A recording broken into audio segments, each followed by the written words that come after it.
nefret ede sevdiniz mi? Nasıl da yoruluyor insan.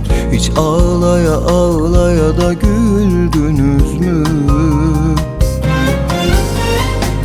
Düşünüyorum da böyle masal gibi beni delice seven insan nasıl oluyor da kendini zehrediyor?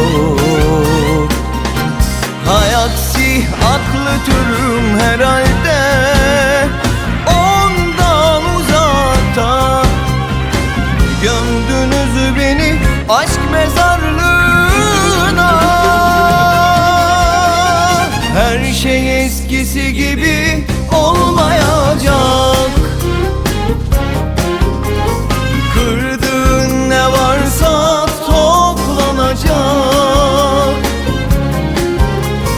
Verdiğim o aşkımın kavgası bitmedi benle yine yargısı.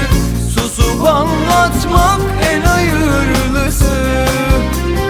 Verdiğim o aşkımın kavgası bitmedi benle yine yargısı. Susup anlatmak en hayırlısı.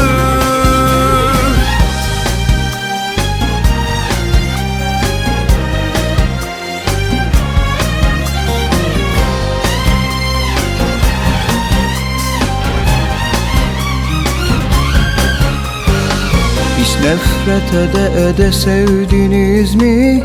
Nasıl da yoruluyor insan. Hiç ağlaya ağlaya da güldünüz mü? Düşünüyorum da böyle masal gibi beni delice seven insan nasıl oluyor da kendini zehrediyor? Hayaksi aklı türüm herhalde ondan uzakta. Gömdünüz beni aşk mezarlığına. Her şey eskisi gibi olmayacak.